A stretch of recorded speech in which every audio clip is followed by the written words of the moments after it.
ओम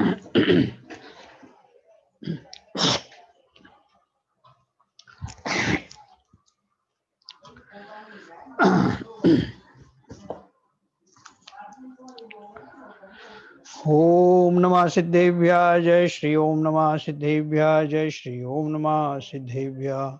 मंगलम भगवान वीरो मंगलम गौतमोगणी मंगलम कुंद कुंदाद्यो जैन धर्मोस्तु मंगलम।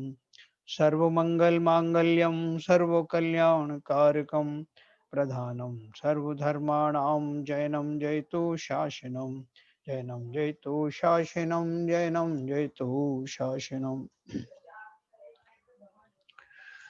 तो हम पढ़ रहे थे जीव द्रव्य के विशेष गुण, जिसमें हमने चारित्र गुण के बारे में विस्तार से जाना और थोड़ा सा जो कल बच गया था वो चारित्र गुण के बारे में, उसके बाद हमने वो प्रयोजन भूत जो पढ़ा था, प्रयोजन भूत तत्व कौन से हैं वो हमारी बात चल रही थी। तो प्रयोजन भूत तत्वों के बारे में आज अपन बात करेंगे। कल हमने पढ़ा था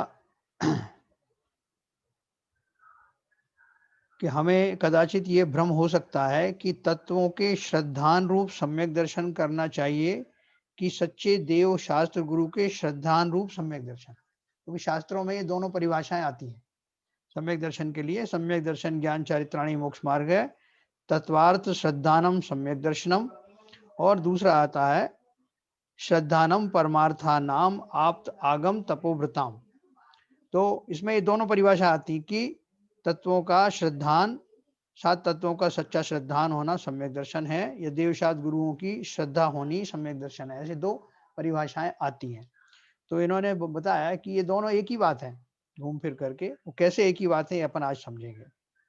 इसमें सबसे पहले आवश्यक नियम तो यह है कि ये तत्व अरिहंतों ने, जिनेंद्रों ने बताए हुए तत्व ही होना जरूरी है। कल अपन ने बात की थी, क्योंकि अन्य मतियों में भी उनके अपने तत्व हैं और वे भी हम आपको मुक्ति दिलाने का वादा करते हैं, ऐसा दावा करते हैं। मोक्ष मार्ग प्रकाशक ग्रंथ में विविध मत समीक्षा नामक 5वां अध्याय पढ़ने पर हमें इसकी विस्तृत जानकारी मिलती है। तो ये प्रयोजन भूत जो जिनकी बात कर रहे हैं 7 तत्व, प्रयोजन भूत हैं। प्रयोजन भूत का अर्थ क्या है कि हमारे लिए वो अपेक्षित हैं, कार्यकारी हैं। प्रयोजन यानी क्या, प्रयोजन तत्व का अर्थ क्या होता है, वे 7 ही क्यों हैं और उनके नाम क्या हैं। तत्व यानी तत् प्लस अत्व, यानी वह पना, उस वस्तु का वह भाव, वस्तुपना।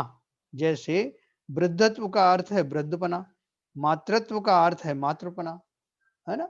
इसी तरह तत्व का अर्थ है वो पना जो तत्व है। जीव तत्व है तो जीव का जीवपना जहां मिले। जितने भी 6 द्रव्यों के वाले जो जीव घूम रहे हैं, 6 द्रव्यों में से जो जीव द्रव्य है, उन सब में एक चीज कॉमन है। क्या कॉमन है कि उनका जो जीवत्व गुण सब में कॉमन है। चाहे वो किसी भी पर्याय का हो, जो पशु हो, पक्षी हो, है ना, निगोदिया जीव हो, नारकी जीव हो, देव हो, मनुष्य हो, सभी में वो जीवपना तो पाया जाता है। जीवपना का अर्थ क्या है कि जीव के जो लक्षण और गुण होते हैं जिनके कारण वो जीव माना जाता है, वो कॉमन, वो जो उसके जीस्ट है, जो उसका जो असली माल है, वो उसका जीवत्व गुण है। तो इस तरह से सभी द्रव्यों में उनका अपना पना वो होना, उसका उसे तत्व कहते हैं। तो जीव तत्व यानी तत्व प्लस अत्व, वह पना, उस वस्तु का वह भाव या वस्तुपना। जैसे वृद्धत्व का अर्थ वृद्धपना, मातृत्व का अर्थ मातृपना होता है। और प्रयोजन यानी हेतु अर्थात कारण। किसी विद्यार्थी से पूछा आपकी पढ़ाई का प्रयोजन क्या है, तब वो कहता है कि मुझे डॉक्टर बनना है, यह मेरा प्रयोजन है। व्यापार करने वाले का प्रयोजन है धन प्राप्त करके धनवान बनना। भोजन करने वाले का प्रयोजन है भूख मिटाना। प्रत्येक जीव का प्रयोजन दुख दूर करने अर्थात सुखी होने का है।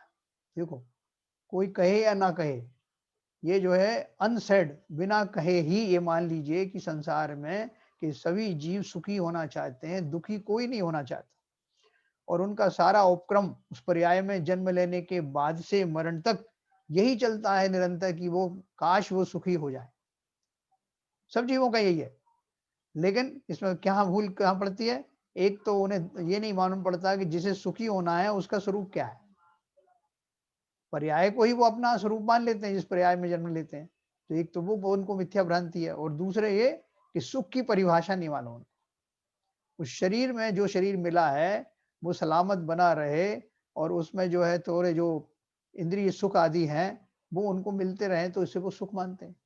ये दोनों बड़ी-बड़ी भ्रांतियाँ हैं, इनके लिए सारे शास्त्र रचे गए हैं कि मैं कौन हूँ और मेरा जो सुख गुण है वो कहाँ है, सुख की प्राप्ति कैसे होगी। तो देखो इन्होंने बोला प्रत्येक जीव का प्रयोजन दुख दूर करने अर्थात सुखी होने का है। ऐसी जो बातें हैं जिनका ज्ञान प्राप्त करके और जिनकी दृढ़ श्रद्धा प्रतीति ये बातें ऐसी ही हैं अन्यथा नहीं, ऐसा पक्का विश्वास निर्णय हुए बिना हमारा दुख दूर नहीं होगा। देखो हम 10 बार पढ़ भी लें और पहले भी बहुत पढ़ा होगा, अनंत भगवान में बहुत सारे अध्ययन किए, बहुत स्वाध्याय किया होगा, लेकिन ये प्रतीति नहीं हुई कि ऐसा ही है। बहुत बार पढ़ा, बहुत बार मुनि बने, बहुत से बार जो हैं 16वें सर्ग से ऊपर विवेक तक भी होके आए। लेकिन ये हमारी जो प्रतीति है दृढ़ तत्वों के प्रति, प्रयोजनभूत तत्वों के प्रति और अपने स्वरूप की प्रतीति ये नहीं हुई। ये बोल रहे हैं कि ऐसा विश्वास होगा तभी सुख प्राप्त होगा। तो जिनका निर्णय हुए बिना हमारा दुख दूर नहीं होगा और सुख प्राप्त नहीं होगा, उन बातों को प्रयोजनभूत तत्व कहते हैं। जिन्हें जाने बिना ये होगा नहीं, अर्थात जिनका जानना आवश्यक है। अप्रयोजनभूत बातें जैसी हैं वैसी जानना, मानना अथवा विपरीत मानना इस कारण से मिथ्या दर्शन नहीं होता, परंतु प्रयोजनभूत बातें तत्व अन्यथा मानने से मिथ्या दर्शन होता है। क्या मतलब हुआ इसका? कि अगर मान लो मैं अप्रयोजनभूत मतलब जो मेरे मोक्ष मार्ग में नहीं आते, जिनको मानने से जिनके बारे में जिनसे मुझे शांति अशांति कोई मतलब नहीं जिनका। जैसे रास्ते में एक जो है वो सर्प पड़ा हुआ है सुप्त अवस्था में और मैंने उसको मान लिया कि ये तो रस्सी है, तो उससे मेरा मोक्ष मार्ग कुछ बाधित नहीं हुआ। ये सब लोकल चीजें हैं। संसार में बहुत सारी चीजें हैं कि किसी ने आपको खीर दी, आपको लगा कि वो छाछ है। इस तरह की अगर भ्रांति हो रही है तो ये प्रयोजनभूत में नहीं आते। प्रयोजनभूत क्या है? अपन प्रयोजनभूत किस संदर्भ में पढ़ रहे हैं? मोक्ष मार्ग के संदर्भ में, शांति प्राप्ति के संदर्भ में। तो उससे जुड़ी हुई जो बातें हैं, जो अभी आने वाले हैं, उनके बारे में हमारा श्रद्धान सही होना चाहिए। बाकी कुछ भी होता रहे, तो वो श्रद्धान अपन उन तत्वों के बारे में समझेंगे। 6 ढाला में पंडित दौलत राम जी कहते हैं, जीवादि प्रयोजन भूत तत्व, जीवादि प्रयोजन भूत तत्व सरधे तिन माही विपर्यत्व। यानी अपना प्रयोजन क्या है? दुख दूर करना। किसका दुख? स्व का। उसके लिए क्या करना पड़ेगा? सबसे पहले सर्वप्रथम स्व कौन है, यानी मैं कौन हूं, इसे जाने बिना स्व का दुख दूर कैसे होगा? तो अपन डॉक्टर के पास जाते हैं ना, तो एक पेशेंट के साथ में बहुत सारे लोग जाते हैं, तो डॉक्टर पूछता है पेशेंट कौन है? इंजेक्शन किसको लगाऊं? तो ऐसा तो नहीं कि पिताजी बैठे हैं वो कहते हैं कि इनको लगा दो। जिसे रोग है उसी को तो करना है इलाज। तो इसलिए वो पूछ रहे हैं कि सबसे पहले तो मैं ये जानता हूं कि मुझे दुख दूर करना है। किसका दुख दूर करना है? स्व का, अपना। सर्वप्रथम स्व कौन है, मैं कौन हूं, इसे जाने बिना स्व का दुख दूर कैसे होगा? स्व को जानने के लिए स्व और पर का ज्ञान आवश्यक है। मैं ये नहीं, और कोई नहीं, मैं। तो उन सबसे भेद करके स्व को जानना, ये दोनों बातें आवश्यक है। पर को जानना क्यों आवश्यक है? क्योंकि तभी तो भिन्नता पता होगी कि इनमें से स्व कौन है और पर कौन है। इसलिए मैंने जो बाकी के तत्व जाने, अजीब आदि जो है द्रव्य और तत्व जाने, वो सब इसलिए जाने कि कहीं मैं भ्रम से उन्हें तो नहीं अपना स्वरूप समझ लेता। ये स्व और पर को एक जानकर पर का उपचार करने से स्व का दुख कैसे दूर होगा, है ना? जैसे अपन कहीं वो एक पिक्चर आई थी ना, उसमें कहते हैं दो जिस्म मगर एक जान है हम। पति पत्नी के बारे में उनका अकाट्य उनका इतना ज्यादा प्रेम था, तो उसके ऊपर एक उन्होंने एक गाना लिखा कि दो जिस्म मगर एक जान है हम दो जिस्म शरीर जरूर हैं लेकिन जान एक है। हालांकि वो किस भाव से कहा गया कि हमारी इसमें एक मेघ है बिल्कुल, ये और हम दे एक जैसे स्वरूप है। लेकिन ये संभव है क्या? कि पति ने भोजन कर लिया तो पत्नी का पेट भरेगा क्या? पत्नी के शरीर में कोई तकलीफ है तो उसको वो शेयर कर सकता है? नहीं कर सकता। इसी तरह से शरीर और मैं दो भिन्न पदार्थ हैं। शरीर के सुखी कर भी नहीं सकते, लेकिन अगर आपने कर भी पाए तब भी शरीर का सुख आपकी आत्मा के सुख में ना जाके मिलेगा नहीं। दोनों अलग-अलग, जाति ही अलग है। इसे बहुत अच्छे से समझना है अपन को। तो स्व और पर को एक जानकर पर का उपचार करने से स्व का दुख कैसे दूर होगा? स्व से पर भिन्न है, इसलिए पर में अहंकार ममकार करने से दुख ही होता है। मेरा शरीर बहुत बढ़िया है साहब, देखो इतना लंबा चौड़ा मैं व्यक्ति हूँ, गोरा नारा है, इतनी मेरी अच्छी बोली है, इतना अच्छा ये है, मैं जब चलता हूँ तो लोग एकदम इम्प्रेस हो जाते हैं। उन पर वस्तुओं से मैं जबरदस्त उनके अंदर में दम्भ और अहंकार करता हूँ। वो मेरी है ही नहीं, वो कब बिखर जाएंगी, कैसे आई है, वो सब मैं नहीं जानता, उनको अपना स्वरूप मानता हूँ। स्व से पर भिन्न है, इसलिए पर में अहंकार ममकार करने से दुख ही होता है, और स्व और पर का ज्ञान होने से ही दुख दूर होगा। पहले तो ये अच्छी तरह समझ लो कि भैया स्व कौन है, इसमें पर कौन है, और सुखी जिसे होना है वो कौन है। इसमें स्व तत्व है जीव तत्व, और पर तत्व है अजीवादी तत्व। अजीवादी का अर्थ क्या है, अभी अपन समझेंगे। इन अजीवादी तत्वों में हम अब तक एकत्व, अहंकार, ममत्व, ममकार, प्रेम करते आए हैं और दुखी हो रहे हैं।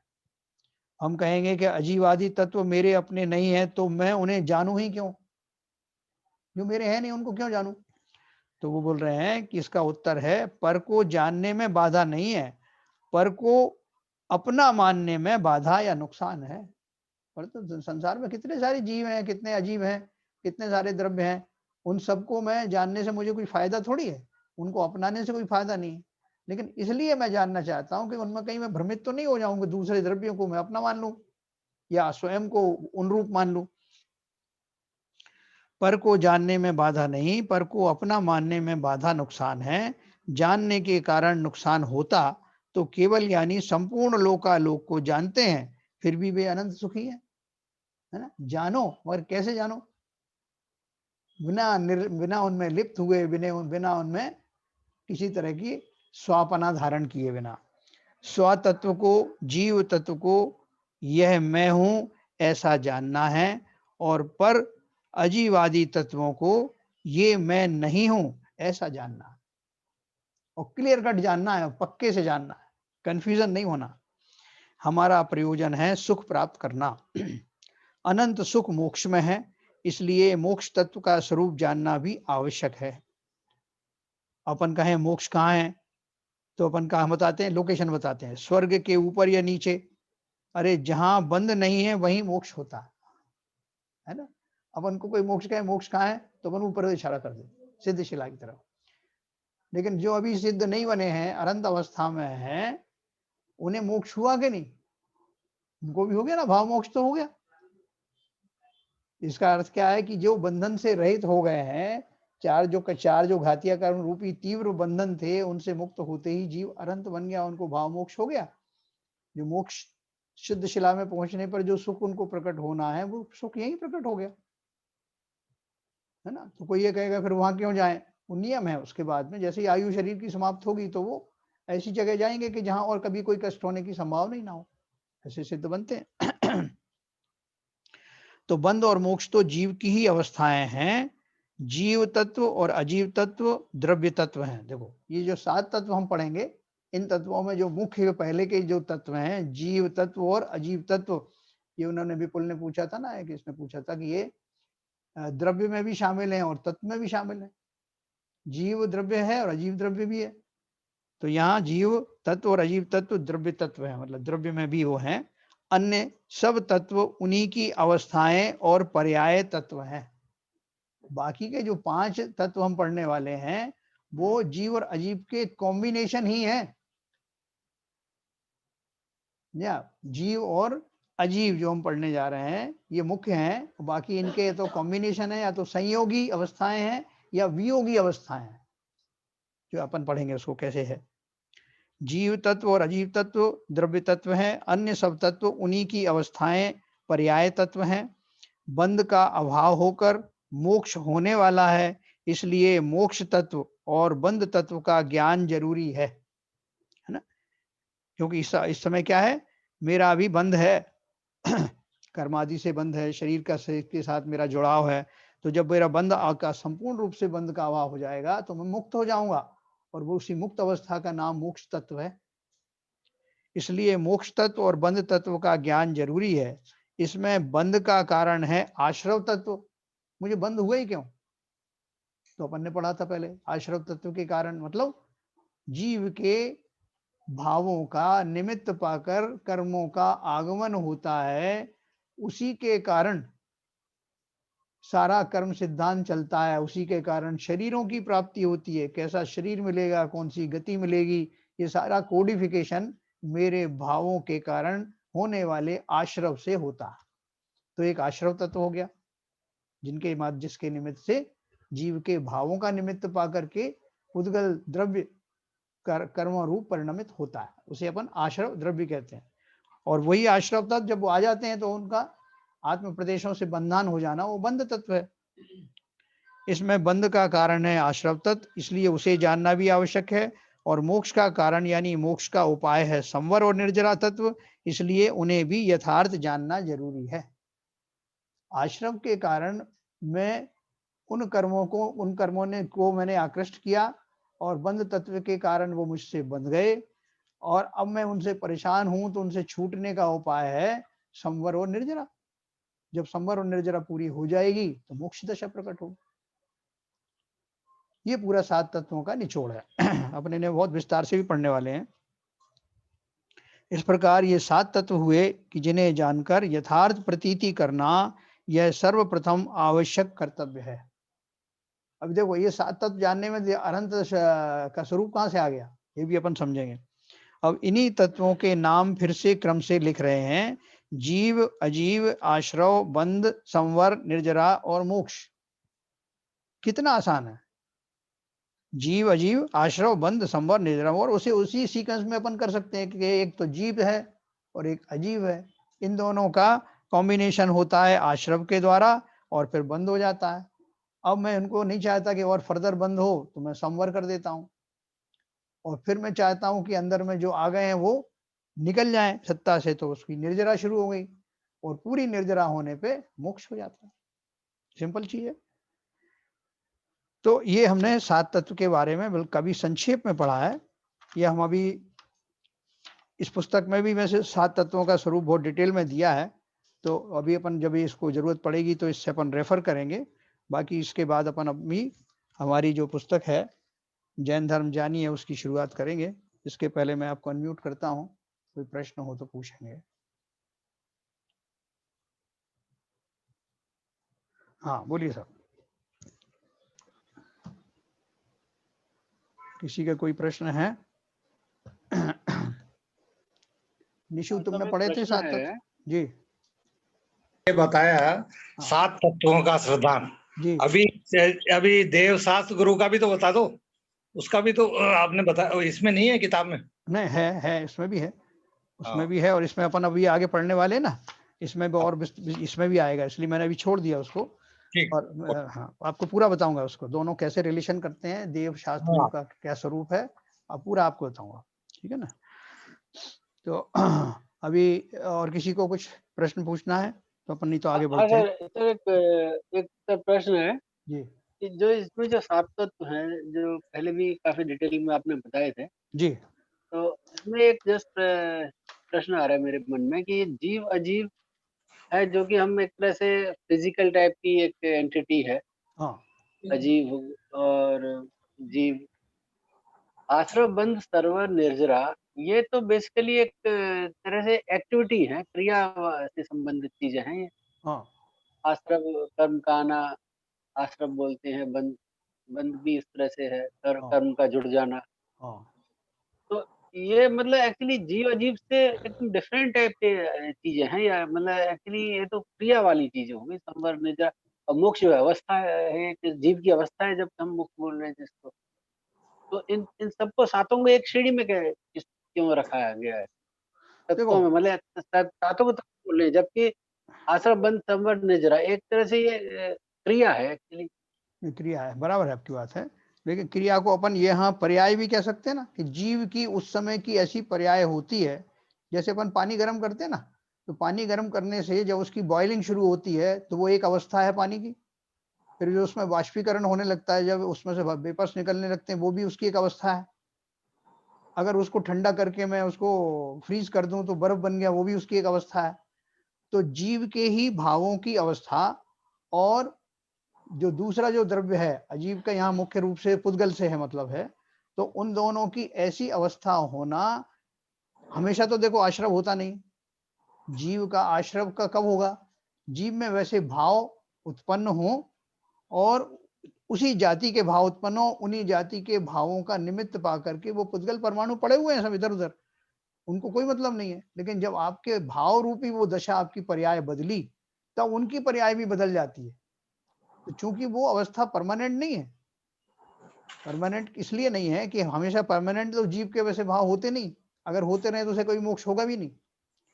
तो जीव की जिन अवस्थाओं में वो घटित होता है और जिन अवस्थाओं में कर्मों का आगमन होता है, वो एक पर्टिकुलर अवस्था है, स्टेट है, इसलिए उस स्टेट को अलग से उन्होंने एक तत्व माना। इसी तरह दूसरी अवस्थाएं मान लो कि जब वो आना रुक जाता है, कि मेरे भाव निर्मल हो गए और उधर उसका जो उसको ऐसे निमित्त नहीं मिल रहा है उद्गल को, तो उसका फर्दर आना जीवात्मा में रुक जाता है, उस अवस्था को हम ये तो संवर ये कहते हैं। आश्रम बंद संवर निजरा जी मोक्ष, ये चारों ही जो ये हाँ, पांचों ही एक जीव की अवस्था है। मतलब अगर आश्रव वाली क्रिया हो रही है हाँ, तो जीव की पर्याय बदल रही है उस समय। जीव की बदल रही है और तदनुसार बंद, उसकी वो हाँ, बदल रही है, पुद्गल की बदल रही ना। पुद्गल अभी जिस रूप में वो पुद्गल परमाणु पड़े हुए हैं इधर उधर हैं, उनको कर्म रूप परिणमित होना है। हाँ, कर्म। सभी पुद्गल परमाणु कर्म रूप नहीं होते। ब्रह्मांड शरीर तभी तो बनेगा। कर्माण शरीर बनेगा आपका हाँ, जो कर्मांड शरीर में बदलाव आएगा। कर्मांड शरीर का जो अवस्था है हाँ, वो चेंज हो रही है। कर्माण शरीर की तो आश्रम हो ही रही पर है। हाँ, बंद कर्माण शरीर, निजरा, अभी कर्माण शरीर में जैसे ही एक्चुअली सब चेंजेस इन होते हैं। पांचों चीजों से कर्मांड शरीर चेंज हो रहा है। अगर मोक्ष वाली अवस्था में कर्मांड शरीर तो डिसअपियर हो गया, हाँ हाँ बिल्कुल। और आश्रव की वजह से कर्मण शरीर बनना शुरू हो रहा है। एक्चुअली बंद बंद के साथ बनता जा रहा है, जैसे जैसे हम ज्यादा करते जाएंगे और बनता जाएगा, बढ़ता जाएगा। हाँ संवर में एक स्थिति ऐसी है जबकि उसका बनना फर्दर रुक जाएगा। हाँ, निजरा से उसका कर्मण शरीर का क्षय होना शुरू हो जाएगा। देखिए हाँ, कर्माण शरीर अपन जैसे कह रहे हैं, मतलब वो क्या है, उसी को सत्ता कहते हैं, कि मेरे सत्ता में कौन कौन से कर्म पड़े हुए हैं, है ना, जिस कर्माण शरीर को उसी का मतलब है। और मोक्ष दशा की जो अपन बात कर रहे हैं, मोक्ष दशा में तो कोई भी शरीर नहीं होता, औदरिक शरीर ही नहीं, कर्माण शरीर, तेजस शरीर, कोई भी शरीर नहीं होता ना। देखो ये अवस्थाएं ही हैं, इनको इसी तरह से शास्त्रों में दिया गया है कि जीव और अजीव की संयोगी और वियोगी अवस्थाओं रूप 5 तत्व हैं। वो जो तत्व उन्होंने जो बताए हैं वो इसी अवस्थाओं रूप बताया गया है। तो वो जो अपन उसको उसी हिसाब से मानो कि ऐसी संयोगी और वियोगी अवस्थाएं हैं। संयोगी कैसी है कि जीव और अजीव, अजीव का मतलब यहाँ मुख्य रूप से पुद्गल द्रव्य से ही है। वैसे अजीव तो बहुत सारे हैं, अजीव कौन से हैं, जो धर्म द्रव्य, आकाश द्रव्य, काल द्रव्य है ना, ये सारे भी जो है वो अजीव हैं। लेकिन यहाँ अपन यहाँ अजीव का अर्थ या मुख्य रूप से पुद्गल से है, कर्मांड से, कर्मों से है। तो जीव और पुद्गल कर्माण मिल करके उनका जब आश्रय होता है कर्मों का, तो वो आत्म प्रदेशों में आ जाते हैं, जुड़ जाते हैं, जिसे हम बंध कहते हैं। और वो आत्म प्रदेशों का अर्थ वही कर्माण शरीर ही है, क्योंकि वो अंदर एंटर नहीं होते उसके, लेकिन वो एक क्षेत्र में रहने के कारण उनको कहते हैं कि कर्म आत्मा से बंध गए। ऐसा तो ऐसा नहीं कि वो आत्मा का स्वरूप बन गए, आत्मा का स्वभाव बन गए, वो पर तरफ है, अलग ही रहते हैं। तो ये दो मुख्य रूप से हैं और बाकी उनकी स्टेट हैं। उन स्टेट्स को ही उन्होंने ऐसा 5 तत्व के रूप में बताया। जैसा जी एक्चुअली दिखने में तो फिजिकली तो केवल अजीब तत्व दिखता है पुद्गल। हाँ, दिखने में तो ना तो जीव दिखता है ना आश्रम, ये तो भावों की स्थिति है, और भाव अपना जीव तत्व के होते हैं। हाँ, देखिए ऐसा है कि जो कर्म जिन पुद्गल परमाणुओं से बनते हैं, उन पुद्गल परमाणुओं का जानकारी किसको है, अपन जीव इसको को। उसको कल्पना नहीं मान सकते। नहीं, जीव भी अभी जैसे हमारी वर्तमान दशा में हमें कहाँ अपने कर्म दिख रहे हैं, नहीं दिखते वो, है सही ना, वही तो कह लेकिन रहा हूँ। अवधि ज्ञानी को दिखते हैं।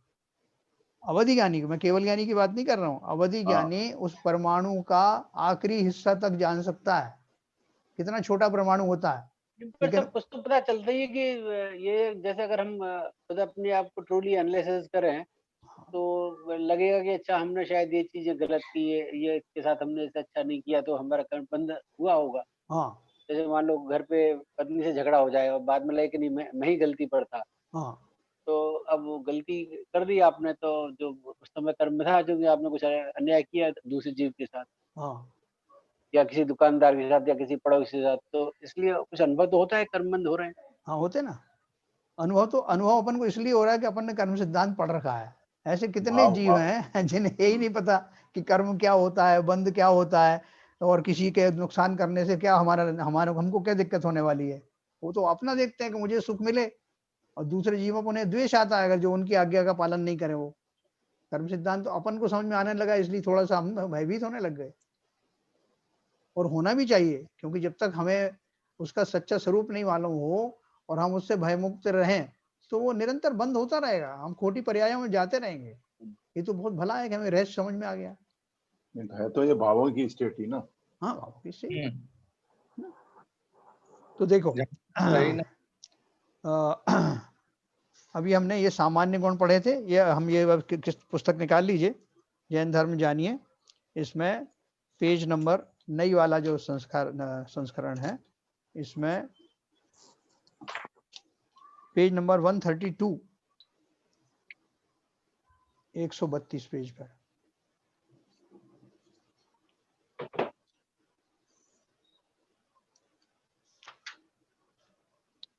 आप चाहें तो मैं आपको ये 7 तत्वों के बारे में अभी भी बता सकता हूं, और नहीं तो फिर इस किताब में जब आएगा तब अपन पढ़ेंगे,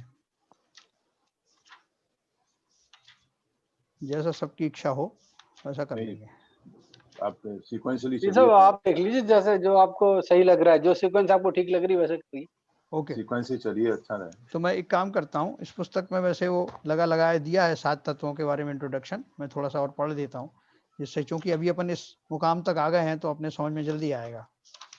तो मैं अभी इसमें ही से पढ़ता हूँ, जो पुरानी जो उज्ज्वला शाह की किताब है, इसमें से हमने जो प्रयोजनभूत तत्व भी पढ़े, और उन्हीं का उन्होंने दिया है 7 तत्वों का स्वरूप। मैं आपको समझाता हूँ। ये सब 6 द्रव्यों के बारे में हम अभ्यास कर चुके हैं। यह विश्व 6 द्रव्यों के समूह से बना हुआ है, ये हमने देखा। प्रत्येक द्रव्य के सामान्य विशेष गुणों की भी हमने चर्चा की। प्रत्येक द्रव्य का अस्तित्व भिन्न भिन्न है। प्रत्येक द्रव्य की सत्ता अपने द्रव्य क्षेत्र काल भाव में ही मर्यादित है। अपन ने चतुष्टय पढ़े थे ना सबके, द्रव्य क्षेत्र काल भाव सभी द्रव्यों के अपने अपने होते हैं। द्रव्य उत्पाद व्यय ध्रुवता से युक्त है ना, उत्पाद व्यय और द्रव्य 3 चीज होती है ना उसमें, अर्थात प्रत्येक समय में नवीन पर्याय का उत्पादन और पूर्व पर्याय का नाश होने पर भी द्रव्य अपने ध्रुव पने से कारण कायम रहता है।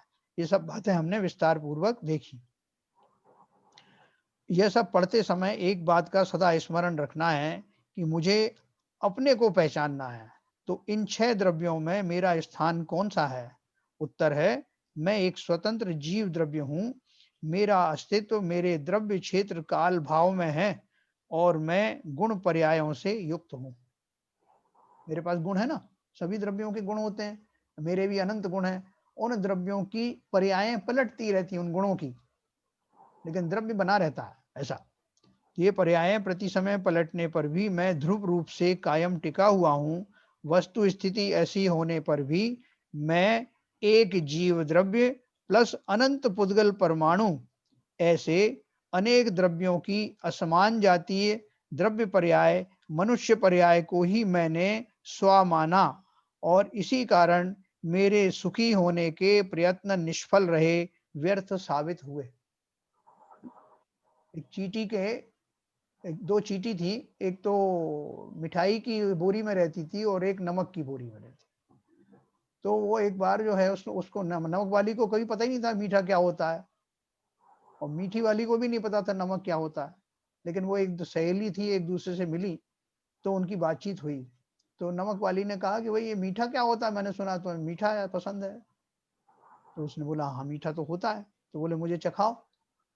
तो उसने अपनी एक शक्कर की जो एक दाना उसके मुंह में डाला, लेकिन उसको बिल्कुल स्वाद नहीं आया। वो तो बोले ये तो वैसे ही खा रही है जैसे थी पहले।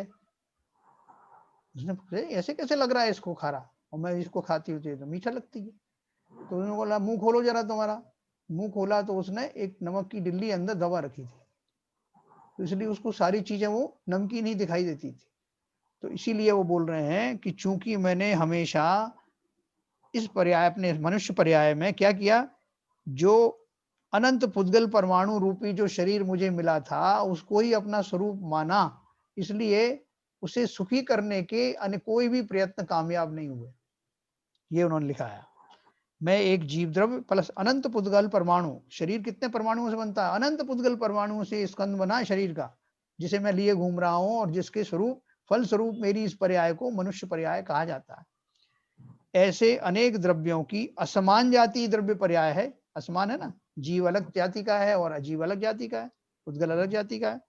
ऐसी अनेक द्रव्यों की असमान जातीय द्रव्य पर्याय मनुष्य पर्याय को ही मैंने स्व माना, और इसी कारण मेरे सुखी होने के प्रयत्न निष्फल रहे, व्यर्थ हुए।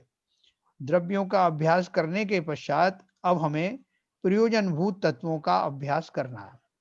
द्रव्यों के अभ्यास में और तत्वों के अभ्यास में अंतर है। फोटो के दृष्टांत से हमें तुरंत समझ में आएगा। शादी के बड़े ग्रुप फोटो में 20-25 लोगों की भीड़ में हम खड़े रहते हैं और सबकी एक फोटो यानी ग्रुप फोटो निकाली जाती है, उसमें हम बहुत छोटे से दिखाई देते हैं। परंतु एक ही व्यक्ति का जब क्लोजअप होगा, केवल एक नजदीक से लिया गया फोटो होगा, तो उसमें सारी सूक्ष्मताएं, उसके नाक, आंख, गहने, कपड़े सब कुछ स्पष्ट रूप से दिखाई देते हैं। द्रव्यों का अभ्यास ग्रुप फोटो जैसा है और तत्वों का अभ्यास क्लोजअप फोटो के समान है। जैसे है इतने सारे जीव दिख रहे हैं वो, और वो उनके साथ में क्या क्या दिख रहा है, उनके शरीर दिख रहे हैं, उनके वस्त्र आदि दिख रहे हैं अगर मनुष्य पर्याय में है तो हम बोल रहे हैं उन सबको जीव द्रव्य। लेकिन वास्तव में जीव द्रव्य क्या है, चाहे कोई जो है तिर्यंच गति का भी जीव क्यों ना हो, वो उसमें भी हमको वो क्लोजअप तो नहीं दिख रहा है, हमें शरीर दिख रहे हैं बाहर के, तिरंज का शरीर दिख रहा है, पशु पक्षियों का शरीर दिखता है, या जो है मनुष्यों का जीव शरीर दिखता है, लेकिन उनके अंदर कॉमन चीज क्या है, हम बोलते हैं ये भी जीव द्रव्य है, वो भी जीव द्रव्य है, मनुष्य भी है पशु भी है, तो उनके अंदर कॉमन क्या है, जीवपना, जीवत्वपना, ज्ञान चेतना आदि गुण वो कॉमन है। तो ये जो मेरा उसके अंदर का जो जीवत्वपना है, जीवत से आप मतलब समझ गए ना, कि जिसके कारण वो जीव है, वो उसका जीव तत्व कहलाता है ऐसा। और द्रव्य किसे कहते हैं, द्रव्य में एक मिलीजुली अवस्थाएं हैं जिसमें वो भी है मुख्य रूप से, लेकिन और दूसरी पर्यायों को मिलाकर भी हम जीव कह देते हैं, है ना। मनुष्य को हम जो है वो देखो कितने सारे जीव खड़े हुए हैं और उसमें उनका शरीर भी है, तो इसलिए जब जीव उनके शरीर आदि से रहित वो जो विशेष वस्तु है जिसके कारण की वो जीव है, उसको जीवत्व कहते हैं, जीव तत्व कहते हैं ऐसा। तो प्रयोजनभूत का तात्पर्य यह है कि ये सारी बातें, जब मेरा प्रयोजन सुखी होने का है तब वह सुख प्राप्त करने के लिए कुछ बातों का ज्ञान होना अत्यंत आवश्यक है। जिन बातों का ज्ञान हुए बिना अपना दुख दूर नहीं होगा और सुख प्राप्त नहीं होगा, उन बातों को प्रयोजनभूत तत्व कहते हैं। अभी हमने देखा जीव तत्व, अजीव तत्व, आश्रव तत्व, बंध तत्व, संवर तत्व, निर्जरा तत्व और मोक्ष तत्व, ये 7 तत्व हैं। जीव और अजीव ये द्रव्य तत्व हैं और अन्य 5 तत्व पर्याय तत्व हैं। देखो ये मुख्य तत्व है ना, अभी अपन ने क्या पढ़ा था कि जो द्रव्य है ना, द्रव्य की स्वयं की पर्याय नहीं, उनमें होने वाले गुणों की पर्याय होती हैं। तो इन्होंने लिखा है कि जीव और अजीव तो ये द्रव्य तत्व हैं, और बाकी के 5, जैसे ललित जी पूछ रहे थे, बाकी के 5 तत्व पर्याय तत्व हैं, अर्थात ये जीव और कर्म की अवस्थाएं हैं। जीव और कर्म की अवस्थाएं, प्रथम हम सरल और साधारण परिभाषा देखेंगे, बाद में उसका विस्तार करेंगे। जीव तत्व जिसमें ज्ञान दर्शन आनंद है, वह ज्ञानानंद स्वभावी आत्मा जीव तत्व है। जिसमें ज्ञान दर्शन आनंद है, वह ज्ञानानंद स्वभावी आत्मा जीव तत्व है। शॉर्ट में बताया, अजीव तत्व कौन सा है? जिसमें ज्ञान दर्शन आनंद नहीं है, ऐसे पुद्गल धर्म अधर्म आकाश और काल अजीव तत्व है ना। सिंपल परिभाषा, मेरे अलावा किसी भी द्रव्य में ना तो ज्ञान है, ना चेतना है, ना सुख है, ना आनंद है। इसलिए अगर मैं शरीर को मान लेता हूं कि ये शरीर अगर जो है मेरा आनंदित तो हो रहा है, तो हो नहीं सकता। आनंदित शरीर होता ही नहीं है। आनंदित तो मैं होता हूं, और शरीर के माध्यम से होने से वो मेरी कल्पनाएं मात्र रहती हैं। लेकिन जब भी सच्चा सुख होगा, चाहे झूठा सुख होगा, उसका वेदन शरीर नहीं करेगा, जीव ही करेगा। परंतु यह तो जीव और अजीव तत्व की सामान्य परिभाषा है। आगम भाषा में हुई तत्वों के माध्यम से हमें अपनी स्वयं की पहचान करनी है। इसलिए इसी परिभाषा को थोड़ा सुधार कर आध्यात्म भाषा में इस तरह से लिखना पड़ेगा। कैसे? पहला, जीव तत्व जिसमें मेरा ज्ञान दर्शन आनंद है, वह जीव तत्व है। और अजीव तत्व क्या है? जिसमें मेरा ज्ञान दर्शन आनंद नहीं है, ऐसे मेरे अलावा अन्य अनंत जीव, उद्गल, धर्म अधर्म आकाश और काल, ये सब अजीव तत्व में आते हैं। देखो तो सही, अपेक्षा बदलते ही कथन भी बदल गया। देखो, इन्होंने इसमें एक छोटी बात लिखी ना, आपने ध्यान नहीं दिया होगा। ये बोल रहे हैं अजीव तत्व की परिभाषा, जिसमें मेरा ज्ञान दर्शन आनंद नहीं है, ऐसे मेरे अलावा अन्य अनंत जीव, जीव भी शामिल कर दिए उसमें, अजीब में शामिल कर दिया। ऐसे मेरे अलावा अन्य अनंत जीव, उद्गल, धर्म अधर्म आकाश और काल, ये सब अजीव तत्व में आते हैं। कैसे आते हैं? मेरी अपेक्षा से अन्य सब जीव अजीव तत्व में शामिल हो गए हैं। मेरे लिए तो वो अजीब जैसे ही है, क्योंकि उनकी वो जाने। जिस जीव की मैं बात कर रहा हूं, स्वद्रव्य की बात कर रहा हूं, वो तो मैं अकेला ही हूं ना। दूसरे सुखी होंगे, उससे मैं सुखी थोड़ी हो जाने वाला हूं। इसलिए अपन बोलते तुम सब छोड़ दो, सबकी तरफ से निगाह हटाओ, अपनी तरफ ध्यान दो। भोजन करना है ना, तो वो दूसरे को देख रहा है कैसे भोजन कर रहे हैं, तो बोले इससे तुम्हारा पेट नहीं भरने वाला। सबसे ध्यान हटाओ, मान लो कि वो है ही नहीं। तो उसी अपेक्षा से बोला कि उनको, जैसे बाकी अजीव द्रव्यों को तुम इग्नोर कर रहे हो, उसी तरह से दूसरे जीव द्रव्यों को भी इग्नोर करो कि वो तुम नहीं हो। तो उसको अजीब तो नहीं मान सकते ना। नहीं मान रहे हैं, उसका तो अपन वो कर रहे हैं ना, चर्चा इसी की तो कर रहे हैं कि क्यों माना उसको। अजीब मानने का अर्थ ये नहीं कि वो अजीब हो गए, मतलब मेरे लिए प्रयोजनभूत नहीं है, ऐसा। हाँ, इसलिए बोल रहे हैं। तो यही अपेक्षा तो अपन डिस्कस कर रहे हैं। तो बोल रहे हैं क्या अरिहंत और सिद्ध भी अजीब तत्व हैं? जिन्होंने प्रश्न पूछा क्या अरिहंत और सिद्ध भी अजीब तत्व हैं, इसे सुनते ही बड़ी खलबली मच जाती है। यह आवाज सुनकर किसी ने बोला, अरे भाई मुझे तो रात भर नींद नहीं आई, अरिहंत और सिद्ध अजीब तत्व में आते हैं क्या? एक तत्व का स्वरूप सुनकर अगर नींद उड़ जाती है, तो 7 तत्वों का यथा योग्य अभ्यास करके अनादि की मोह निद्रा उड़ जाएगी और सम्यक की प्राप्ति होगी। इसमें क्या आश्चर्य है? देखो उन्होंने उसको समझाया फिर आगे कि वो सिर्फ इसलिए उनको कहा गया अजीब तत्व। अजीब में ऐसा नहीं कि उनमें आत्मा नहीं है, जीवत्व नहीं है। मेरी अपेक्षा से जब मैं अपनी बात करूंगा, तो मेरे लिए वो ऐसे ही अप्रयोजनभूत हो जाएंगे जैसे कि बाकी के अजीब द्रव्य। ये बात अलग है कि अभी जब मुझे मार्ग में सारे वो मिलने वाले हैं, मुझे सारा सम्यक दर्शन उनके ही निमित्त से होने वाला है, अरहंत सिद्ध आदि के निमित्त से ही होने वाला है।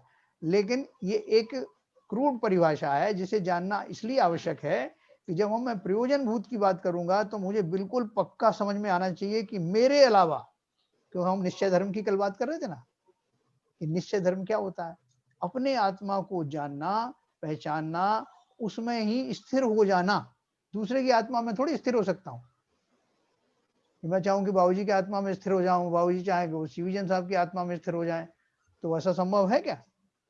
तो इसका अर्थ ही यह है कि जब मैं स्व में स्थिर होऊंगा, स्व को जानूंगा, और स्व को जानने के लिए नियम है कि पर से किंचित भी जरा भी लगाव अगर रहा, राग रहा, तो मैं स्वयं को नहीं समझ पाऊंगा। इसलिए वो कंडीशंस हैं। पहले तो सब आपको निमित्त बनेंगे, सबको समझना है। अपन ने समझा भी है, ऐसा नहीं कि नहीं समझा। ये उस अवस्था की बात हो रही है जब मैं स्वयं को स्वयं में स्थापित करूंगा उस समय बाकी सब मेरे लिए पर रहेंगे। जैसे अजीब द्रव्य है ऐसे ही वो रहेंगे। ये समझाने के लिए बात है। अब वो अजीब है नहीं, ये समझाने की बात। फिर देखो, अभी हमने पढ़ा जीव तत्व, अजीव तत्व। आश्रव तत्व क्या है? शुभ अशुभ विकारी भाव उत्पन्न होना आश्रव तत्व है। शुभ और अशुभ विकारी भाव उत्पन्न होना आश्रव तत्व है। यह तो हुई स्थूल परिभाषा। विस्तार से देखा जाए तो मिथ्यात्व, अविरति, अविरति किसे बोलते हैं? अव्रत रूपी या असंयम रूपी परिणाम, प्रमाद, कषाय और योग, ये जीव के परिणाम आश्रव हैं। इन्हें भावाश्रव कहते हैं। भाव प्लस आश्रव, यह तो जीव की अवस्था है। कर्म की अपेक्षा से देखने पर उसी समय में नवीन कर्मों का आना, इसको द्रव्य आश्रव कहते हैं। देखो ये मैं आपको फिर से समझाऊंगा। आश्रव तत्व में क्या बताया कि जीव के हर समय प्रति समय या तो अशुभ भाव होते हैं या शुभ भाव होते हैं। संसारी अवस्था में अभी शुद्ध भाव तो हो नहीं रहे, तो मुख्य रूप से कौन से भाव होते हैं? या तो शुभ भाव होंगे या अशुभ भाव होंगे। और ये दोनों भावों को विकारी भाव कहा। विकारी भाव किस अपेक्षा से कहा? कि शुद्ध भावों की अपेक्षा से विकारी भाव हैं। तो शुद्ध नहीं है तो चाहे वो शुभ हो चाहे अशुभ हो, वो विकारी भाव ही हैं, अर्थात विभाव पर्याय हैं, जीव की स्वभाव वाले भाव नहीं। तो शुभ अशुभ विकारी भाव उत्पन्न होना आश्रव तत्व है। और वो क्यों होते हैं? आश्रव होते क्यों हैं? विस्तार से देखा जाए तो मिथ्यात्व, अविरति, प्रमाद, कषाय और ये योग, ये जीव के परिणाम आश्रव हैं। मतलब वो जो जीवों को कर्मों का जो आगमन होता है वो इन द्वारों के द्वारा होता है, इन कारणों से होता है। कौन कौन से? मिथ्यात्व के कारण होता है, असंयम अविरति के कारण होता है, प्रमाद के कारण होता है, मतलब अपने स्वरूप के बारे में सावधान ना रहना, इसे प्रमाद कहते हैं। या कषाय जिसका अपन ने पढ़ा, क्रोध मान माया लोभ आदि। और योग, जीव के 3 योग होते हैं, मन वचन काय के योग। ये सब जीव के परिणाम, यही आश्रव द्वार हैं। इनके द्वारा ही वो आश्रव होते हैं, कर्म जो है जिससे आते हैं, ये उसके सोर्सेस हैं।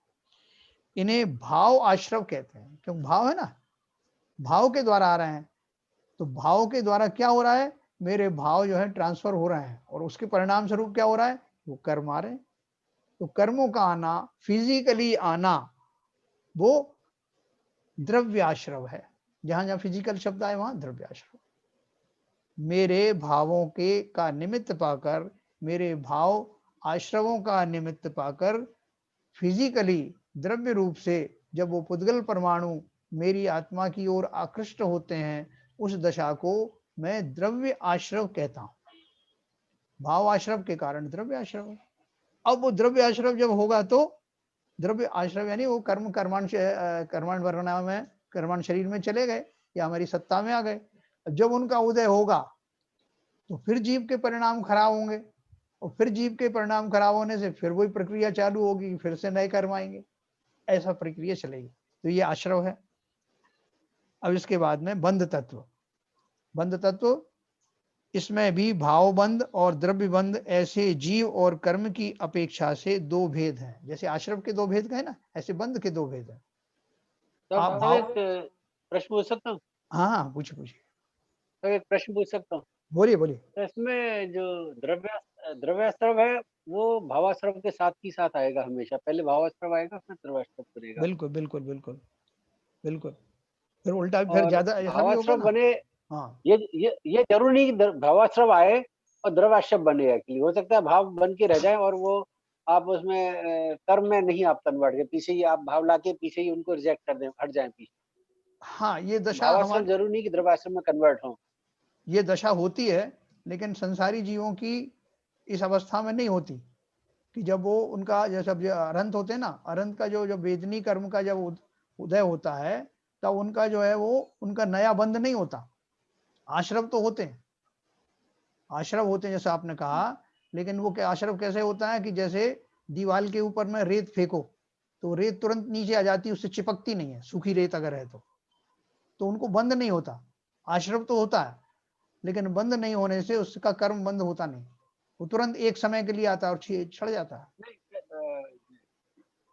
सर वो हायर स्टेज पर अरहंत अवस्था में तो बात अलग हुई, जैसे कॉमन मैन में भी ऐसा हो सकता है कि भावाश्रय बने हाँ और वो कर्म में वो कन्वर्ट ना करे, लेकिन कर्मबंध तो फिर भी हो ही जाएगा उसको, जो भाव इसके गलत है उसके मन में। हाँ, देखो अगर इस शुद्ध, मैं इसलिए मैंने कहा कि मान अभी लीजिए हमारे, जैसे कोई आदमी है, उसने उसको चोरी करने का मन हुआ जी और चोरी करते करते वो थोड़ा उसने पूरी तैयारी कर ली कि हाँ अच्छा ऐसे करेगा, पूरा प्लान बना लिया, लेकिन एन वक्त पे करते नहीं के समय जो उसका क्रियान्वयन करने का फाइनल समय आया, तब वो उसके मन ने कहा नहीं ये ठीक नहीं है, मैं नहीं करता हूँ इस काम को। हाँ तो बिल्कुल। ऐसी अवस्था में जो कॉमन मैन है, तो बन तो उसको बन ही जाए, क्योंकि उसने पूरा प्लान किया, एग्जीक्यूशन के समय जब रोका है एक्चुअली। नहीं देखो, आपने बिल्कुल सही कहा। देखो ये एक अवस्था है, ये तो हम सबको मिलती है, इसलिए तो इसी का तो उपदेश दिया जाता है कि जिस समय आपके पुराने कर्मों का संयोग आए, वो उदय में आए, उस समय ऐसे प्रसंग इकट्ठे होते हैं कि आपको ऐसे कोई खोटी पत्नी मिल गई, खोटे व्यक्ति मिल गए, कोई चोर लुटेरे आ गए, क्योंकि आपने पहले भी ऐसे कर्म किए थे। लेकिन जब वो आए, उस समय तक आप ज्ञानी हो गए और आपने उससे कोई सुख दुख माना नहीं, आप न्यूट्रल बने रहे, तो क्या होगा, वो जो कर्म उदय में आया था वो आपको बिना फल दिए चला गया। बिना फल दिए कैसे चला गया? आया तो सही, उसके संबंधी जो सारी सामग्री तो उत्पन्न हुई, लेकिन आप उससे प्रभावित नहीं हुए। तो नहीं हुए तो वो कर्म जो है उतना अपना कार्य करके और वो खिर जाता है, उसकी निर्जरा हो जाती है।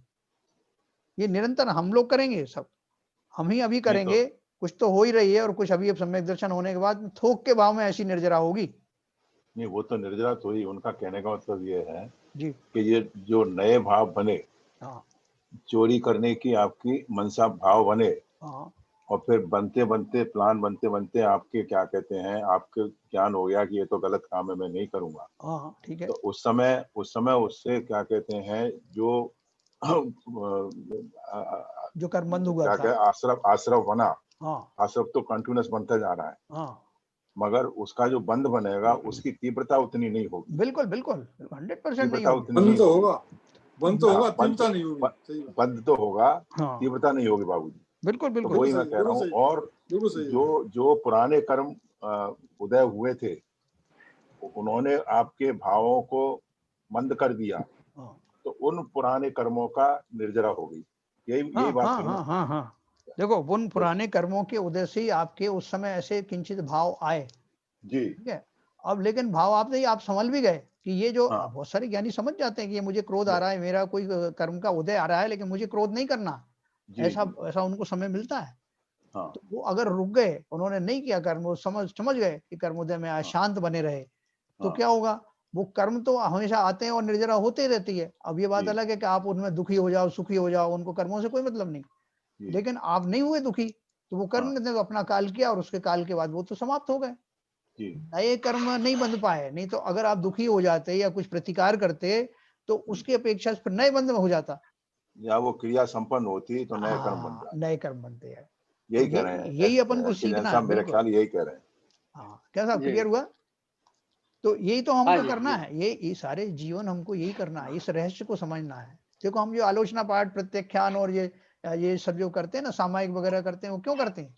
आलोचना प्रायश्चित। वगैरह प्रायश्चित करके हम यही करते हैं कि भाई मेरे से अज्ञान में ऐसा बात हो गई, तो उसका भी फायदा है कि उस समय तो मेरा जो है ज्ञान काम नहीं किया, लेकिन बाद में मुझे समझ में आया, तो मैंने अगर उनका आलोचना आदि की, सच्चे मन से की, तो वो जो कर्म सत्ता में आ गए वो हल्के हो जाते हैं। जो बंधे हुए हैं अभी बंध गए उस समय, लेकिन पड़े पड़े भी वो कर्म जब उदय में अब आएंगे तो हल्के होकर के आएंगे, बहुत बहुत हल्के बढ़िया। होकर आएंगे, बहुत कम समय के लिए आएंगे। ऐसा यही तो रहस्य लेकिन समझना है। रोज अरे सारा भाव किए हैं तो आश्रव अवश्य होगा, ये भाव हाँ किए हैं तो आश्रव अवश्य होगा। बोलो मामा जी कुछ बंद पूछ रहे जरूर हैं? बनेगा। हाँ नहीं नहीं, मैं हाँ यही कह रहा था, श्रावक को भी रोज ऐसा प्रतिक्रमण रोज करना चाहिए। अरे बिल्कुल, हाँ बिल्कुल करना बिल्कुल। चाहिए, इसी के लिए तो अपन सब ये करते हैं। लेकिन प्रतिक्रमण वगैरह में अपने को जोर देना अपने भावों के ऊपर है ना, खाली क्रिया मात्र नहीं कि मैं एक कोने में बैठ गया और मेरा निर्जरा हो जाएगी, नहीं, वो मुझे उसके भाव लाना पड़ेंगे। असली तो चीज भाव से होगी, शरीर तो वैसा अपने आप तैयार हो जाएगा जैसे आप चाहोगे वैसे, ठीक है। तो अभी अपन पढ़ रहे हैं बंध तत्व। इसमें भी भाव बंध और द्रव्य बंध ऐसे जीव और कर्म की अपेक्षा से दो भेद हैं। शुभ अशुभ विकारी भावों में यानी मोह राग द्वेष में अटकना भाव बंध है, और नवीन कर्मों का पुराने कर्मों के साथ बंध जाना द्रव्य बंध है। देखो ये एक आपको एक रोचक बात बताऊं कि ये जो है हमारे कर्मांड शरीर है ना, तो अपन बोलते हैं कर्मांड शरीर जो है जीव के आसपास, उनके आत्म द्रव्यों के, आत्म प्रदेशों के आसपास में रहता है, उनकी जो परत रहती है कर्मों की उसके आसपास रहती है।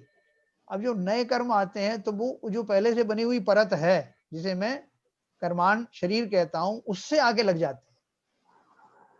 आत्मा के बिल्कुल निकट आने की जरूरत उनको है ही नहीं, क्योंकि पहले से वहां एक लेयर है जिसे मैं कर्मांड द्रव्य कहता हूं। अब जो नवीन कर्म आते हैं उस लेयर से और जुड़ जाते हैं, तो वो लेयर मोटी होती जाती, वही लेयर हल्की हो जाएगी ये बाद में जब अपन करने वाले हैं, बैठे होंगे पुरुषार्थ करेंगे जब। तो नवीन कर्म हो गए बंध तत्व में भावबंध और द्रव्यबंध, ऐसे जीव और कर्म की अपेक्षा से दो भेद हैं। शुभाशुभ विकारी भाव में अटकना, मोह राग द्वेष में अटकना, ये भावबंध है। और नवीन कर्मों का पुराने कर्मों के साथ फिजिकली बंध हो जाना, इसे द्रव्यबंध कहते हैं। कर्म के आने को आश्रव कहते हैं और कर्म के बंधने को बंध कहते हैं। जैसे अभी ललित कुमार जी ने कहा कि जरूरी नहीं कि वो आश्रव बंध में ही कन्वर्ट हो जाए, ऐसी अवस्थाएं भी होती हैं, आगे जाकर के होती, इसमें आश्रव तो हो लेकिन बंध ना हो।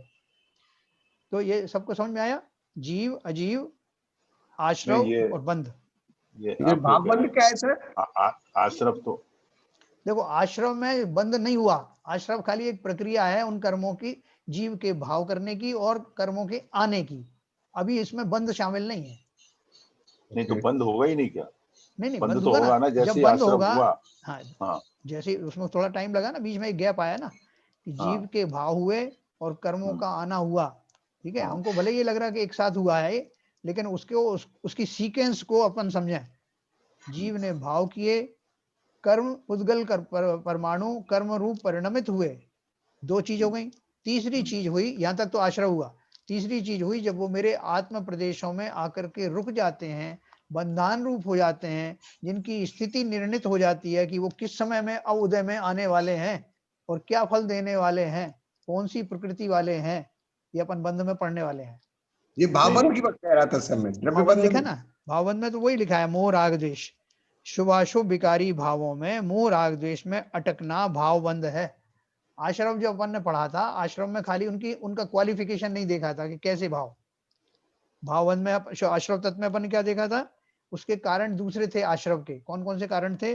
मिथ्यात्व, अविरति, प्रमाद, कषाय और योग जी है, जिनके कारण की वो आश्रव होते थे। और यहाँ बंध तत्व में क्या बताया है कि बंध तत्व तब होंगे जब, देखो मुख्य रूप से जो बंध होता है, नवीन कर्म का बंध होता है, वो मोहिनी कर्म के कारण होता है, ये विशेष ध्यान रखना। मोहिनी कर्म का क्या है? राग और द्वेष, ये उसकी पर्याय है। मोहिनी कर्म की चारित्र गुण की पर्याय है ना, राग द्वेष अपन ने कल पढ़ा था। तो वो मोहिनी कर्म के कारण ही वास्तव में नवीन बंध होते हैं। दूसरे कर्म है जैसे ज्ञानावर्णी कर्म है, तो ज्ञानावर्णी कर्म आया, उसके कारण आपको कोई शास्त्र समझ में नहीं आया, कुछ जनवाणी समझ में नहीं आई, वो आपको कुछ भी शास्त्र मिले नहीं, कहीं कोई देशना नहीं मिली ऐसे, या दर्शन आदि नहीं हुए, तो आपका दर्शन और ये दर्शनावर्णी और ज्ञानावर्णी कर्म के कारण ऐसी स्थिति घटित हुई और वो अपना वो वाला फल दे करके वो चले जाते हैं, उनसे नवीन बंध नहीं होगा, उनका जितना आपने संचय किया है वो अपना फल देके चले जाएंगे। लेकिन मोहिनी कर्म का क्या है कि जो मैंने पहले बंद किया था अपने राग द्वेष के कारण, वो कर्म जब उदय में आएंगे तो मैं रिएक्शन करूंगा कुछ ना कुछ, जब तक मोह राग द्वेष है तो रिएक्शन करूंगा ही करूंगा, और करूंगा तो नए कर्म बनेंगे। ये सिर्फ मोहिनी कर्म की कारण है, इसलिए ना राग द्वेष को इसके लिए रिस्पॉन्सिबल ठहराया। नहीं, इसमें कंफ्यूजन है जनता। हाँ बोले। जो पहले भाव बने थे, जिससे आश्रव हुआ, हाँ, तो उसका जो आश्रव हुआ उसके तो बंद कर्म बंद होंगे ना। हाँ होंगे ना। हाँ, तो वो तो सत्ता में आ गए आपके। हाँ आठ प्रदेशों में जाके कर्मांड शरीर में जाके बैठ गए। नहीं सर, वो तो बंद, वो तो नहीं हुआ ना। देखो ये मिथ्यात्व अभी बैठे नहीं, वो बंध तत्व जब पढ़ेंगे तो बंध तत्व तो आश्रम का ही हिस्सा है। हाँ, जो बंध तत्व है वो उसकी आगे की प्रक्रिया है।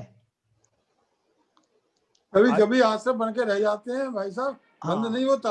हाँ, एक स्थिति ऐसी भी आती है जब राग जो समाप्त हो जाए, कषाय समाप्त हो गई, राग जो समाप्त हो गया, जब 13 में गुण स्थान में जब सिद्ध होते हैं वो केवल ज्ञानी होते हैं। मैं उस स्थिति की बात नहीं कर रहा हूँ बाबूजी, जी उसके पहले नहीं है, उसके पहले उससे तो पहले बंद होगा ही होगा। होगा। जब तक मैं कसाय तो रहेंगी, उसी राग की रहेगा, मैं तो अपनी तब तक सांसारिक बंद होना स्थिति ही की होना है। हाँ, उसके सांसारिक की स्थिति की बात कर रहा हाँ, हूँ। उसके पहले बंद होगा। और वो बंद हाँ, भी 4 प्रकार का होता है। कितनी तरह के बंद होते हैं वो भी अपन सब पढ़ने वाले हैं अभी। अच्छा। ठीक है, आश्रव तो हो गया। आश्रव का अर्थ खाली अपन ने अभी संक्षेप में इतना ही समझिए कि इन कारणों के कारण ये आश्रव के द्वार हैं। देखो इन्होंने जो 2 कैटेगरी कर दी, मोहिनी की 2 कैटेगरी कर दी, मोहिनी कर्म की। कौन कौन सी? दर्शन मोहिनी और चारित्र मोहिनी। अपन ने पढ़ा था ना, चारित्र हाँ। मोहिनी के कारण तो ये राग द्वेष आदि होते हैं, कषाय होती हैं, ये चारित्र मोहिनी है। और दर्शन मोहिनी के कारण श्रद्धा गुण में मिथ्यात्वपना आता है, मिथ्यात्वपना आता है। तो देखो अपन ने जो पढ़ा अभी आश्रव तत्व, मैं फिर से आपको सुनाता हूँ। इसमें क्या लिखा है? शुभ अशुभ विकारी भाव उत्पन्न होना आश्रव तत्व है। यह स्थूल परिभाषा है। विस्तार से देखा जाए तो मिथ्यात्व, मिथ्यात्व किसका है? दर्शन मोहिनी का। मिथ्यात्व अविरति, अविरति माने अवृत रूप परिणाम, ये किंचित चारित्र में आते हैं वैसे, अवृत परिणाम। और कषाय, प्रमाद, कषाय, योग, ये सब जीव के परिणाम आश्रव हैं। मतलब इनके माध्यम से जीव के शुभ अशुभ भाव प्रकट होते हैं। मतलब ये आश्रव के द्वार हैं, उस तरह के भाव आने के द्वार हैं। अपन इनको अभी विस्तार से पढ़ने वाले हैं। इन्हें भावाश्रव कहते हैं। और कर्म की अपेक्षा से देखने पर नवीन कर्मों का आना, इसको द्रव्य आश्रव कहते हैं। अब वो जैसे अभी बाबूजी ने बताया, अपन ने डिस्कस किया कि वो आश्रव तो हो गया, लेकिन अगर बंद ना हो तो एक जो बीच का जो है जो तत्व निकल जाएगा। लेकिन बंद भी होता है, एक स्टेज वो भी आती है, इसलिए वो भी एक तत्व में शामिल किया गया है। नहीं तो ये बीच में गायब ही हो जाता, सीधा आश्रव के बाद में सीधा संवर निर्जरा चालू हो जाती है ना। बीच की स्टेज है, क्योंकि बंद बहुत भारी चीज है। अपन पढ़ेंगे, एक आना तो बहुत स्वाभाविक लगता है, लेकिन आकर के कर्माण शरीर के अंदर में कितने कितने सालों की स्थिति पूर्वक उनका निवास हो जाना, वहां उनका संक्रमण आदि होना, वहां से उनकी निर्जरा होना, या फिर से उनको कर्मों का उदय होना, ये सब बहुत गंभीर विषय है। उसके पीछे कितने बड़े बड़े ग्रंथ लेके अपन पढ़ेंगे उन सबको, कर्म कांड वगैरह ये सब पढ़ने वाले हैं। तो ये थोड़ा आपको क्लियर हुआ होगा। एक चीज बोलना चाह रहा हूँ। हाँ बोलिए। सब एक चीज कहना चाह रहा हूँ बोलिए। कि अगर द्रव्याश्रव है तो कर्म तो बंध होगा ही। बराबर।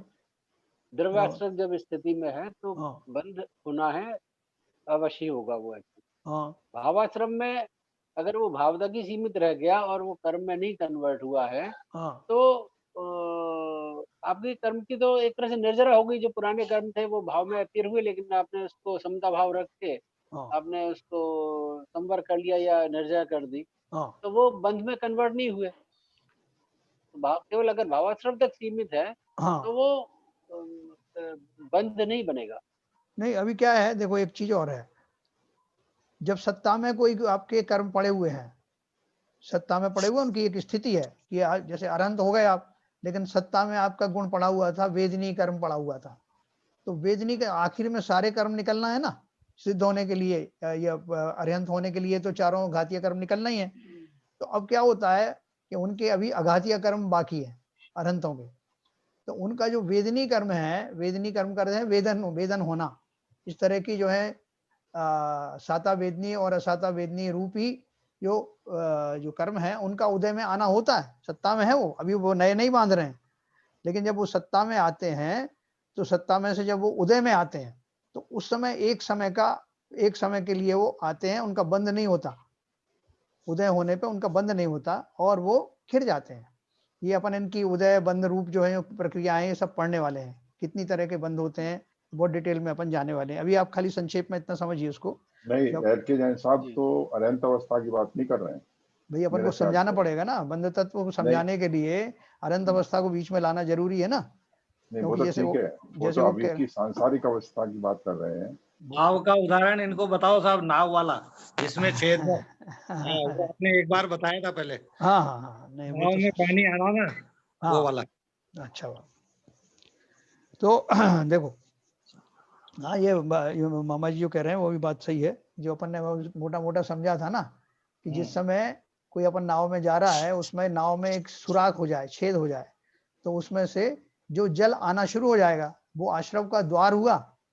वो जो छेद है वो आश्रव का द्वार हुआ, और उसके माध्यम से जो जल अंदर आ गया, तो जल अंदर आ गया, मतलब क्या है कि वो बंद हो गया, एक तरह से बंद हो गया ना, मतलब अंदर आ गया, वो उसने प्रवेश कर लिया उस नाव में।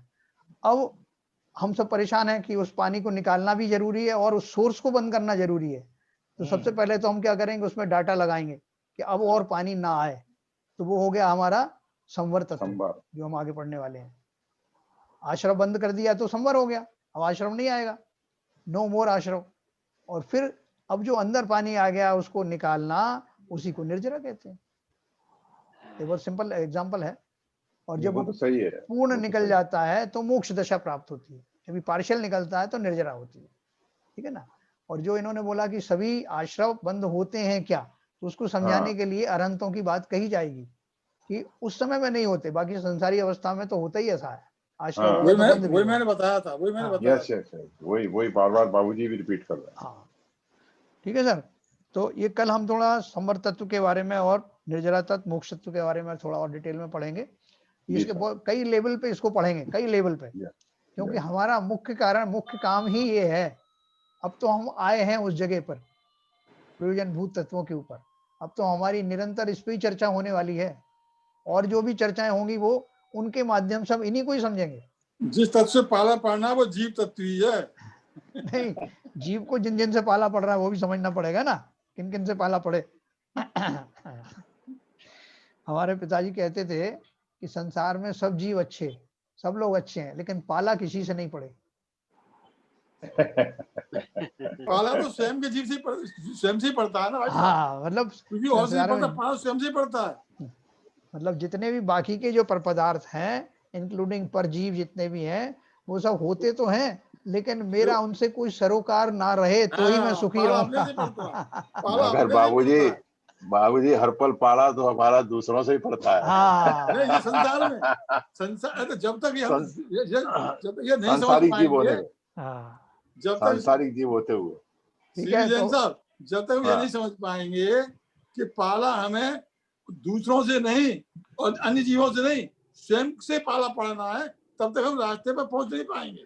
वो सही बात है, वो तो बात है, दृष्टि है, की बात वही है। तो लेकिन अपने को पाला नहीं बदलना है। हैं? सही बात है, सही। अपने को पाला बदल करके पाले के अन्य फ्री बता दिए। ये जीव तत्व की तरफ जाने के बजाय हम अजीबों की तरफ चले जाएं। हम पाला बदलते रहते हैं ना बीच में कि भाई साहब वो सब तो ठीक है, अब शरीर को कैसे सुखी करूं, बहुत जल्दी पाला बदल देते हैं। ठीक है ना। तो चलो इसी के बारे में हम जो और विस्तार से पढ़ेंगे, बहुत आपको आनंद आएगा और आपको पूरी तरह समझ में आएगा, इसकी गारंटी है। नहीं वो तो बात सही। ठीक है सर, तो चलिए जिनवाणी स्तुति करेंगे।